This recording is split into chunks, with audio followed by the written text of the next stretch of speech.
오늘 우리가 나눌 말씀은 요한복음 2장 13절에서 22절 말씀입니다.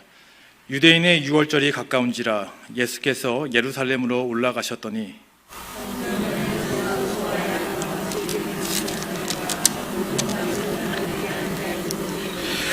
노끈으로 채찍을 만드사 양이나 소를 다 성전에서 내쫓으시고 돈 바꾸는 사람들의 돈을 쏟으시며 상을 엎으시고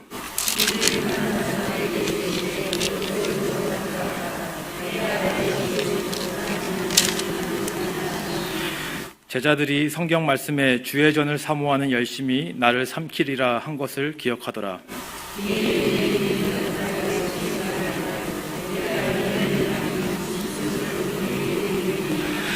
예수께서 대답하여 이르시되 너희가 이 성전을 헐라 내가 사흘 동안에 일으키리라.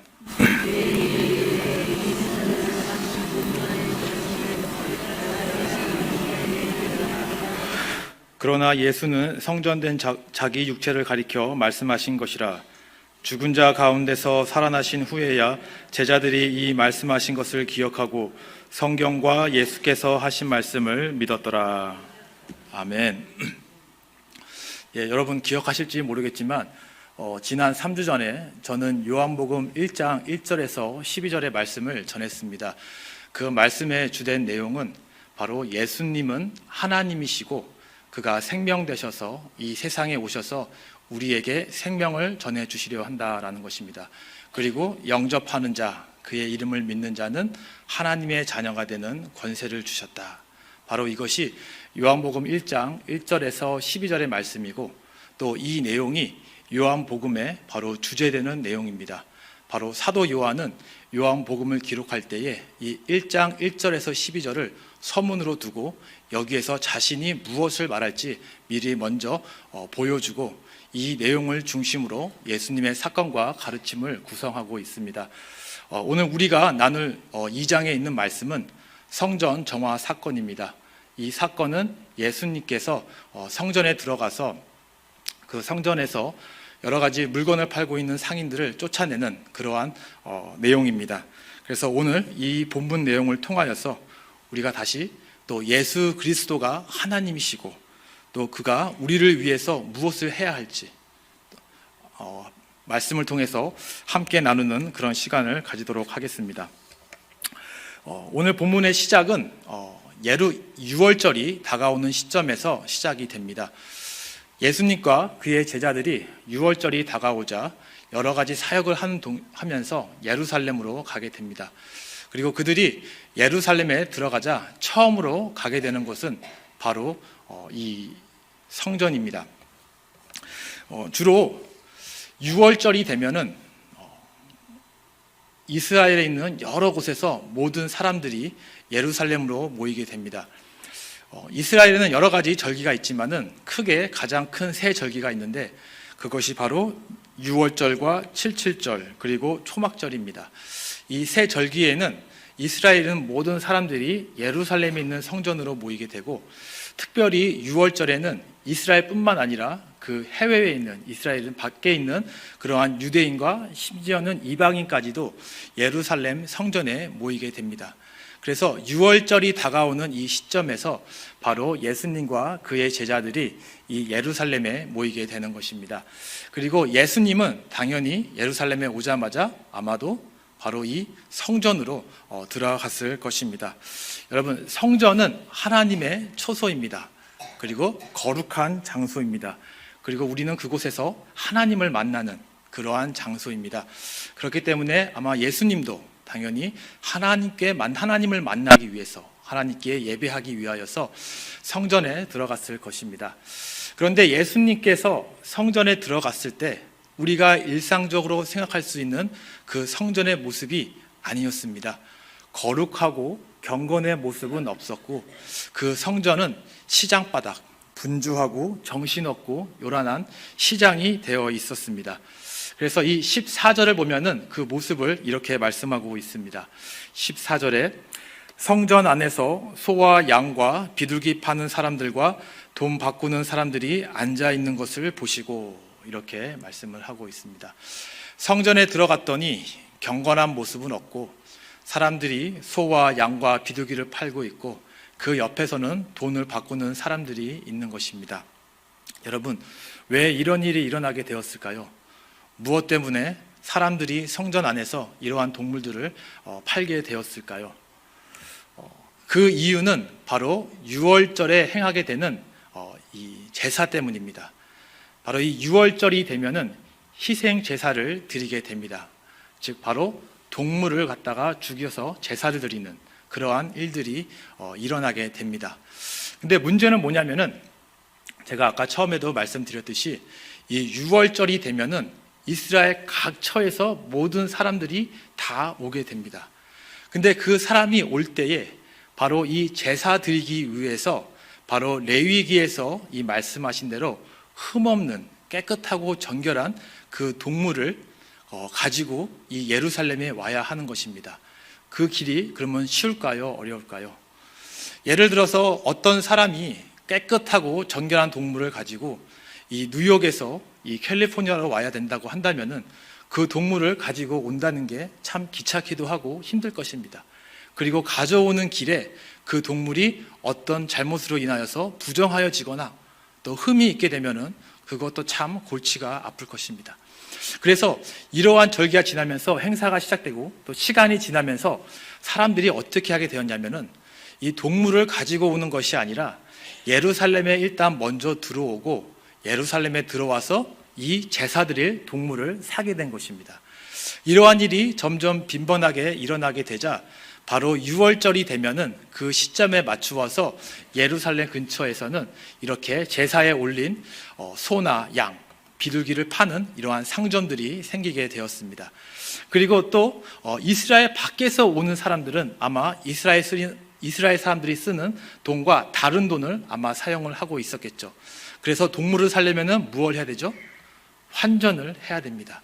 그래서 바로 이 돈 바꾸는 사람들이 바로 그 상인들 옆에 같이 있게 되었던 것이죠.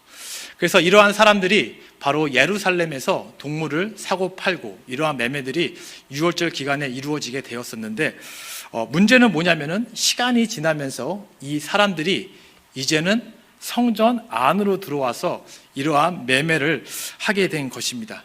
결국에는 자기들의 편의를 위하여서 동물을 가지고 오지 않고 예루살렘에서 사더니 이제는 아예 성전 안까지 들어와 가지고 이렇게 동물을 팔게 된 것입니다. 이로 인하여서 바로 성전 안이 동물을 파는 시장이 되어버린 것이죠. 그리고 예수님은 결코 이러한 모습을 용납할 수가 없게 되었던 것입니다. 그런데 이것뿐만 아니라 또 다른 문제가 있습니다. 그것은 무엇이냐면은 바로 이 동물을 파는 장소입니다. 이 예루살렘의 성전을 보면은 성전 안에는 크게 안뜰과 바깥뜰이 있습니다. 안뜰에는 가장 안쪽에는 제사장의 뜰이라고 해서 제사장들이 있고 그 다음에는 유대인의 남자들 그리고 유대인 여자들이 있습니다. 그래서 이 성전에서 예배를 드릴 때에 바로 이 유대인들은 가까운 쪽 안쪽 뜰에 있게 되었는데 유대인이 아닌 이방인들 중에서 예배를 드리기 위해서 예루살렘에 온 사람들은 이 이방인들은 가장 바깥쪽에 있어야 합니다. 그리고 이것을 이방인의 뜰이라 합니다. 바로 이곳에서 이방인들이 있게 되었는데 여러분 한번 생각을 해보시길 바랍니다. 예루살렘의 성지에서 이방인들이 힘있게 자신의 목소리를 낼 수가 있을까요? 아마 그들은 약자이고 아마 서로 눈치를 보면서 함께 예배를 드려야 하는 그러한 사람들일 것입니다.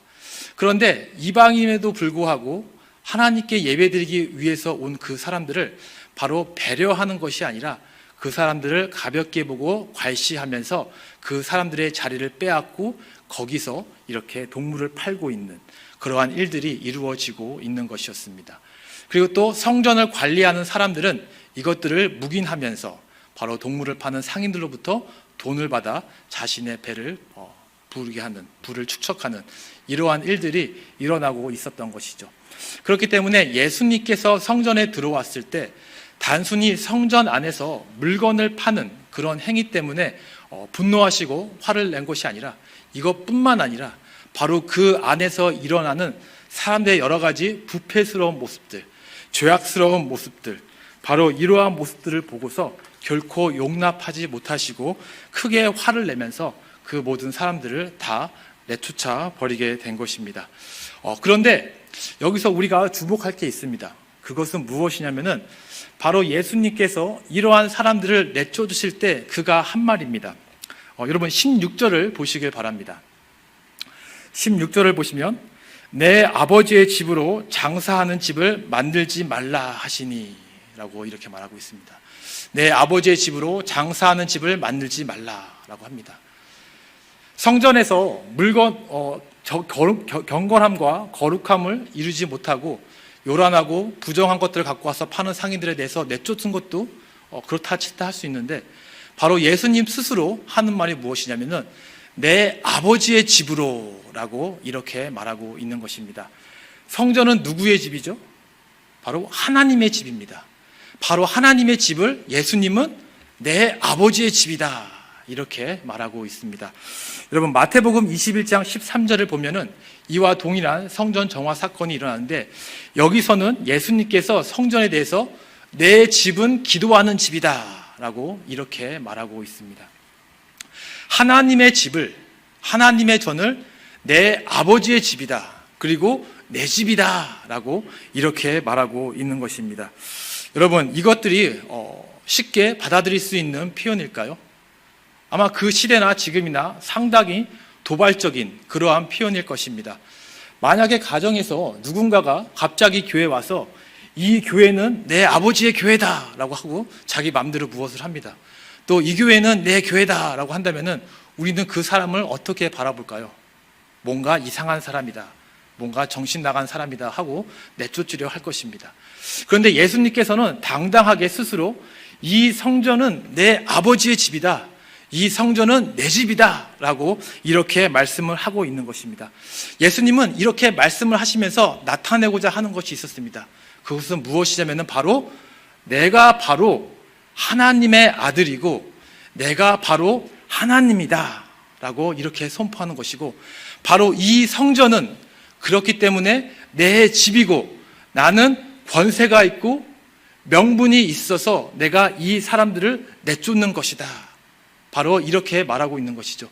그냥 그가 더럽혀진 성전을 깨끗게 하기 위해서 이 일을 행하시는 것이 아니라 그가 선포하고 있는 것, 바로 나는 하나님의 아들이고 하나님이고 성전의 주인이기 때문에 이 거룩해야 할 성전이 더럽혀지는 것을 내가 용납할 수 없고, 그렇기 때문에 내가 이러한 자들을 내쫓고 있는 것이다, 바로 이렇게 말씀을 하고 있는 것입니다. 여러분 성경을 보면은 하나님은 그가 거하는 초소를 항상 거룩하게 유지합니다. 그 어떤 더러운 것도 어떤 부정한 것도 하나님의 초소에 들어오지 못하게 합니다. 예를 한번 들어보겠습니다. 여러분 에덴 동산을 생각해 보시기 바랍니다. 에덴 동산은 하나님의 처소였습니다. 에덴 동산은 특별한 곳이었고 하나님의 임재가 있는 곳이었고 하나님은 그곳을 함께 머물면서 아담과 동행하는 그러한 장소였습니다. 그래서 하나님은 아담에게 준 사명이 있었습니다. 그것은 무엇이냐면은 바로 이 에덴 동산을 항상 거룩하게 유지하는 것, 어떤 죄의 모습도 들어오지 못하게 하는 것, 바로 아담이 제사장으로서 에덴 동산에서 해야 할 의무였습니다. 그런데 여러분 어떻게 됐죠? 우리가 잘 알다시피 사탄이 들어왔고, 그리고 아담과 하와는 죄악을 저지르게 되었습니다. 그리고 그 결과는 무엇이죠? 바로 하나님은 아담과 하와 그리고 사탄을 그 에덴 동산, 하나님의 초소에서 내쫓아 버렸죠. 그리고 그 후에는 어떻게 했죠? 바로 그룹 천사들, 하나님의 천사들과 불칼을 두어서 누구도 그 에덴 동산으로 들어오는 길을 알지 못하게 하고 들어오지 못하게 막아버렸습니다. 하나님이 거하는 초소에 어떤 죄의 모습도 들어오지 못하게 하였습니다. 여러분 한번 이스라엘의 광야 생활을 생각해 보시길 바랍니다. 하나님께서 이스라엘 백성들을 만나기 위해서 시내산의 정상에 임재하였다라고 합니다. 바로 그렇게 임재하였을 때 하나님은 모든 이스라엘 백성들을 그 하나님이 계시는 곳으로 올라오게 하셨나요? 결코 그렇게 하지 않았죠. 모세만 특별하게 시내산의 정상에 올라오게 하였고 다른 이스라엘 백성들은 올라오게 하지 못하였습니다. 그리고 하나님께서 모세를 부르실 때 그 불이 나는 떨기나무에 있을 때 모세가 들어왔을 때도 하는 말이 이곳은 거룩한 곳이다 라고 하면서 너의 신발을 벗어라 라고 합니다. 그리고 하나님은 또 이스라엘 백성들에게 성막을 만들라고 했을 때 여러 가지 율법을 정하면서 성막 안에 들어올 때 여러 가지 복잡한 많은 절차를 주심으로써 그곳을 항상 거룩하고 정결하게 하였습니다. 제사장과 레위인들도 자신의 일들을 감당하기 위해서 몸을 깨끗하게 해야 했었고 깨끗한 옷을 입고 모든 일들을 감당해야 했었습니다. 그렇지 않으면 죽는 일도 빈번히 일어나곤 했었습니다. 바로 이렇게 하나님께서는 자신이 거하는 초소, 그 집은 항상 거룩하게 하셨고 어떤 죄의 모습도 들어오는 것을 용납하지 않으셨습니다.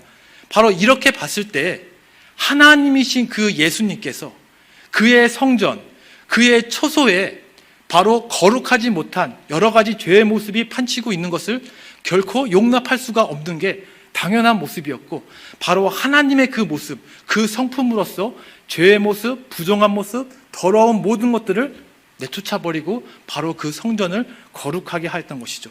바로 예수님께서는 바로 그 성전이 내 집이다, 아버지의 집이다, 그리고 그가 한 행위, 모든 더러운 것들, 죄악스러운 것들을 내쫓아버리면서 바로 그가 하나님이신지 바로 선포하고 있었고 동시에 바로 이 성전은 내 집이다 라고 이렇게 말씀을 하고 있는 것이었습니다. 여러분, 이걸 통해서 우리가 생각할 수 있는 것이 무엇일까요? 바로 이 교회의 주인은 누구시다? 바로 예수님, 우리 하나님이시다. 그리고 바로 예수님이 거하시는 곳이 어디냐? 바로 이 교회다라는 것입니다. 그렇다고 한다면 우리는 이 교회를 어떻게 섬겨야 할까요? 우리가 이 교회를 하나님이 원하시는 모습으로 가꾸어야 하겠습니다. 그 모습은 바로 거룩한 모습이고 경건의 모습이라는 것입니다. 단순히 건물을 깨끗게 하는 것이 아닙니다. 바로 교회된 우리가 바로 하나님 앞에서 경건한 모습이어야 되고 거룩한 모습을 갖기 위해 노력을 해야 한다는 것입니다. 우리 자신도 거룩함을 위해서 살아야 하지만 바로 우리가 이 교회 안에서 주님을 섬기고 서로를 섬기는 그 모습이 바로 하나님 보시기에 합당하고 경건해야 한다라는 것입니다. 여러분 잘 알다시피 우리가 여러 가지 뉴스와 매스컴을 볼 때 한국뿐만 아니라 여러 가지 교회에 많은 문제들이 있습니다. 세습의 문제가 있고 또 여러 가지 재정적으로 또 부정한 문제들이 있고 또 성직자들 간의 불륜의 문제가 있고 또 권력으로 인한 여러 가지 분쟁과 다툼들이 많이 있습니다. 바로 교회 안에서 일어나는 모든 일들, 결코 경건하지 않은 모습들, 죄악스러운 모습들이 너무나 많이 판치고 있는 것이죠. 바로 이러한 모습들을 바로 성전의 주인이신 우리 예수님은 보고 기뻐할 수 있을까요? 결코 그러하지 않을 것입니다. 바로 오늘 본문에서 그가 채찍을 들고 그 모든 상인들을 내쫓아 버렸듯이 바로 하나님께서 그 심판의 때에 분명히 이 교회를 심판하실 것이고 모든 교회의 부정하고 더러운 것들을 내쫓아 버리실 것입니다. 여러분, 요한계시록 2장을 보면은 7 교회들에게 편지를 보내면서 그 교회들을 책망하고 있습니다. 에베소 교회에 대해서는 첫사랑을 버렸다라고 책망을 하고 있고 서머나 교회에 대해서는 사탄의 회당이 되었다라고 책망을 하시고 버가모와 두아디라 교회에 대해서는 우상 숭배와 행음을 한다라고 책망하시고 또 사대 교회에 대해서는 행위에 온전함이 없다. 그리고 라오디게아 교회에 대해서는 차지도 뜨겁지도 않다라고 이렇게 책망을 하고 계십니다. 여러분, 우리 교회를 한번 돌아보시길 바랍니다. 여러분, 우리는 어떻게 우리 교회를 섬기고 있습니까? 우리 교회를 어떻게 가꾸고 계십니까? 정말로 주님 보시기 원하는 경건한 모습, 거룩한 모습으로 우리 교회를 세워가고 있으십니까? 아니면 이렇게 7 교회의 책망한 모습대로 차지도 뜨겁지도 않은 모습, 첫사랑을 잃어버린 그러한 모습, 행위에 온전함도 없는 그런 모습, 그러한 모습으로 우리 교회를 세워가고 있는 건 아닙니까? 여러분, 한번 우리 자신을 돌아보면서 정말로 하나님 보시기에 교회의 주인이신 그 하나님 보시기에 합당한 그러한 교회로 우리가 세워가기를 주님의 이름으로 축원드립니다. 또 우리가 이제 예수님께서 성전에 있는 모든 이 상인들과 돈을 바꾸는 사람들을 쫓아내셨습니다. 그렇다고 한다면 이것을 본 유대인들은 가만히 있었을까요? 결코 그렇지 않을 것입니다. 바로 예수님께 묻습니다. 여러분 18절을 보시기 바랍니다. 18절에 말씀합니다. 이에 유대인들이 대답하여 예수께 말하기를 내가 이런 일을 행하니 무슨 표적을 우리에게 보이겠느냐 라고 이렇게 말씀을 합니다. 무슨 표적을 우리에게 보이겠느냐 이렇게 말씀하고 있습니다. 이것이 무슨 의미일까요? 바로 성전 안에서 상인을 쫓아내는 것, 성전을 아버지의 집이라고 말하는 것, 아무나 할 수 있을까요? 결코 아무나 할 수 없는 일입니다. 어떠한 특별한 권세가 있는 자들, 권위가 있는 자가 할 수 있는 일이겠죠. 그렇기 때문에 바로 유대인들이 지금 예수님께 표적을 묻고 있는 것은 네가 그러한 특별한 권세가 있는 사람이냐? 그렇다면 그것을 증명할 수 있는 그 뭔가 표적을 우리에게 보이라라는 것이죠. 네가 일반 사람과 다른 뭔가 특별한 사람이고 그러한 권세가 있다면 그것을 우리에게 증명해서 나타내보라 이렇게 말하고 있는 것입니다. 그 당시에 유대인들은 예수님을 뭔가 특별한 선지자 중에 하나라고 많은 생각을 했었습니다. 그래서 만약에 네가 정말 참으로 하나님이 보내신 선지자라면은 엘리야와 같은 그러한 선지자라면은 뭔가 그러한 능력을 우리에게 보여서 그것을 증명해봐라. 특별한 기적과 이적을 우리한테 한번 행해봐라. 이렇게 말하고 있는 것이죠. 이에 대해서 예수님은 19절에 이렇게 말씀을 합니다. 너희가 이 성전을 헐라 내가 사흘 동안에 일으키리라 라고 이렇게 말씀을 하고 있습니다. 너희들이 이 성전을 헐면은 내가 사흘 동안 일으키겠다 이렇게 말씀을 하고 있는 것이죠. 아마 유대인들은 이것을 말 그대로 곧이곧대로 들은 것 같습니다. 그래서 이것을 하나의 예수님께서 행할 표적으로 생각을 한 것 같습니다. 그래서 그들이 말하는 것은 이 성전을 만드는데 46년이 걸렸는데 네가 3일 만에 다시 세울 수 있겠냐 이렇게 말을 하고 있는 것이죠. 하지만 예수님께서 이 말을 하신 것은 무슨 의미일까요? 단순히 이적을 보이기 위해서 이렇게 말을 했을까요? 결코 그렇지 않죠. 예수님은 바로 자신이 앞으로 이루어야 할 일을 미리 말씀을 하고 있는 것입니다. 바로 예수님께서 이 세상에 오신 이유가 우리에게 생명을 주기 위해서 오셨는데 그것을 이루기 위해서 그가 행해야 하는 일, 바로 그것을 말씀을 하고 있는 것입니다. 바로 약속의 성취를 이루기 위한 것이죠. 그래서 여기서 성전을 헐라 그러면 내가 사흘 동안에 다시 세우겠다라고 이렇게 말씀을 하는 것입니다. 여기서 말하는 이 성전이라는 것은 예수님 자신을 말하고 있는 것입니다. 예수님께서 이미 성전은 아버지의 집이고 또 내 집이다라고 했는데 여기서 말하는 이 성전은 바로 예수 그리스도 자신을 말하고 있는 것입니다. 여러분 요한계시록 21장을 보면은 이 사도 요한이 환상 가운데 새 하늘과 새 땅 그리고 새 예루살렘을 보고 그것을 묘사하는 내용이 나옵니다. 근데 21장 22절에 바로 이렇게 말씀을 합니다. 성 안에서 내가 성전을 보지 못하였으니 이는 주 하나님 곧 전능하신 이와 및 어린 양이 무엇이라 그 성전이심이라 라고 이렇게 말씀을 하고 있는 것이죠. 사도 요한이 새 땅과 새 예루살렘을 보고 있는데 성이 있으면 마땅히 그 안에 성전이 있어야 되는데 성전이 없는 것입니다. 그리고 가만히 보니까 바로 전능하시니 하나님 그리고 어린 양 되시는 예수 그리스도가 바로 성전이다 이것을 보게 된 것이죠. 바로 그래서 그 예수님 되시는 그 성전을 헐라 즉 너희가 나를 죽여라 그러면 사흘 후에 내가 다시 부활하겠다. 바로 예수님은 이 말을 하고 있는 것이죠. 유대인들은 표적을 보이라 네가 특별한 사람임을 증명하라 라고 말했을 때 예수님께서 하신 말씀은 바로 내가 너희들에 의해서 죽임을 당할 것이고 사흘 후에 부활할 것이다 이렇게 말하고 있습니다. 그리고 바로 이것이 내가 하나님의 아들이고 하나님이고 바로 구약에서 말한 그 메시아임을 바로 증명하는 것이다. 바로 이렇게 말씀을 하고 있는 것이죠.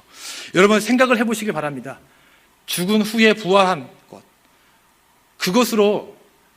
그거 외에 그 어떤 것으로 바로 예수님이 하나님이심을 더 잘 증명할 수가 있겠습니까? 사람이라면 죽은 후에는 부활할 수가 없겠죠. 바로 그가 하나님이시기에 죽은 후에도 다시 부활할 수 있는 그런 능력과 권세가 있는 것이겠죠. 그리고 이것뿐만 아니라 바로 예수님께서 죽은 후에 부활하시겠다라는 것은 바로 구약에 있는 그 예언에 대한 성취를 이루시기 위함이었습니다. 여러분, 우리는 요나의 이야기를 잘 알고 있습니다. 근데 바로 이 요나의 이야기에서 예수님의 죽음과 그의 부활을 예표적으로 나타내고 있습니다. 바로 이 요나가 하나님의 부르심을 받고 니느웨로 가야 되는데 니느웨로 가기 싫어서 배를 타고 딴 데로 도망을 갑니다. 그런데 하나님은 결코 그것을 가만히 두고 볼 수가 없었죠. 그래서 하나님께서는 바로 풍랑을 일으키게 합니다. 그리고 그 안에 있던 뱃사람들은 갑자기 일어나는 풍랑에 재앙이 오는데 누구 때문에 이 재앙이 오느냐 이렇게 따지면서 배에 있는 사람들을 다 모으고 제비를 뽑습니다. 그리고 바로 여기에 요나가 걸리게 되는 것이죠. 그리고 요나는 그들에게 말합니다. 나 때문에 이 재앙이 왔다. 그러니 나를 바다에 던져라 라고 합니다. 그래서 바로 요나가 바다에 빠지게 되었을 때 어떻게 됐죠? 하나님은 큰 물고기를 미리 준비하셔서 그 물고기가 요나를 먹어버리게 됩니다. 삼키게 됩니다.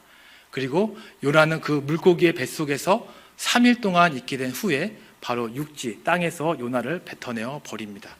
바로 이 장면, 바로 요나가 물고기의 뱃속에 들어가서 그 껌껌한 암흑송에서 3일 동안 있었고 그 후에 3일 후에 바로 바깥으로 나온 그 모습을 통하여서 바로 예수님도 동일하게 죽으심으로 말미암아 그 어둠, 수월, 그 지옥에 내려가서 3일 동안 있고 다시 부활할 것이다.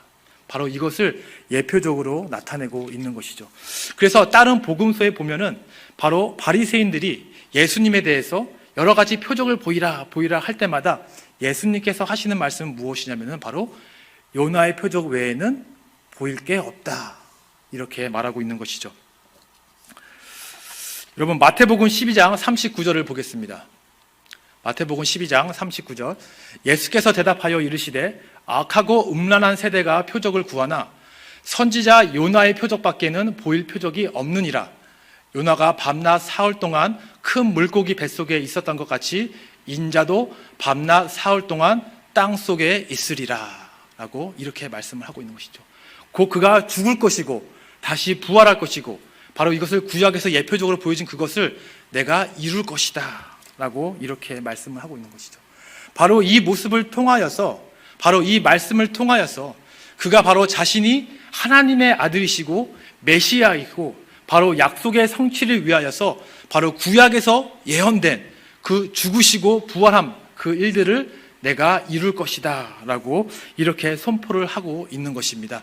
바로 이래서 오늘 일어난 이 사건을 통하여서 바로 예수님께서는 성전을 내 집이다 라고 하였고 또 내가 죽고 다시 부활할 것이다 라고 이 선포를 통하여서 바로 나는 구약에서 예언한 그 메시아고 바로 내가 하나님이다 라는 것을 바로 그가 모든 사람들에게 증명하고 나타내고 있는 것이었습니다.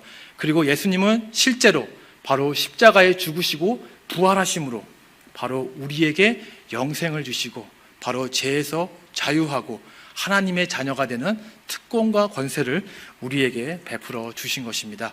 여러분, 그 은혜로 우리가 바로 주의 자녀가 된 것이죠. 바로 그가 우리의 성전이 되셨고 또 성전으로서 우리를 함께 이루어가게 하신 것입니다. 그렇다고 한다면 여러분, 우리는 어떻게 살아야 할까요?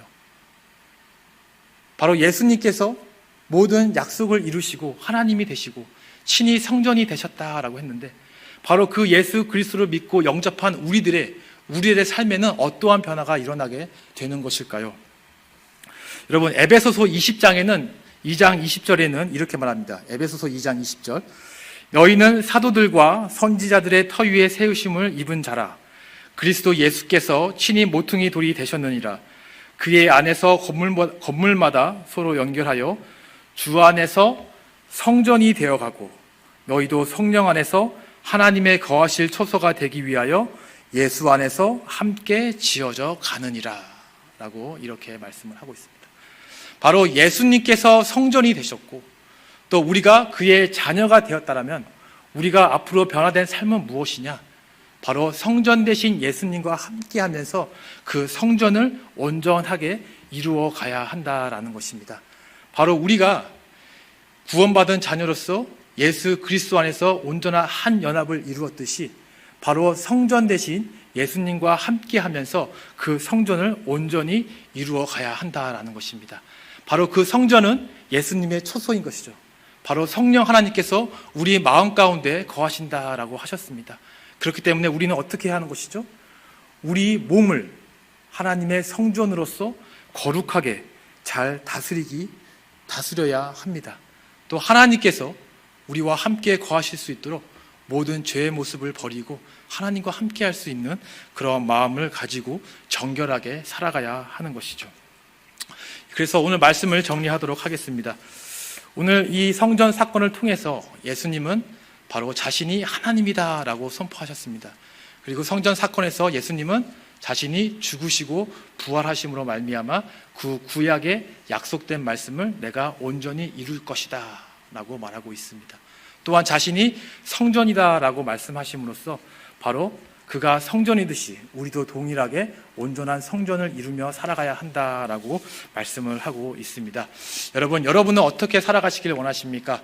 어떻게 우리 교회를 세워가시길 원하십니까? 먼저 우리 자신이 성전으로서 부족함 없는 모습으로 살아가야 할 것이고, 또 우리가 서로를 섬기면서 이 교회를 세워갈 때에 주님 보시기에 부족함 없는 경건한 모습, 거룩한 모습으로 우리 교회를 세워가야 할 것입니다.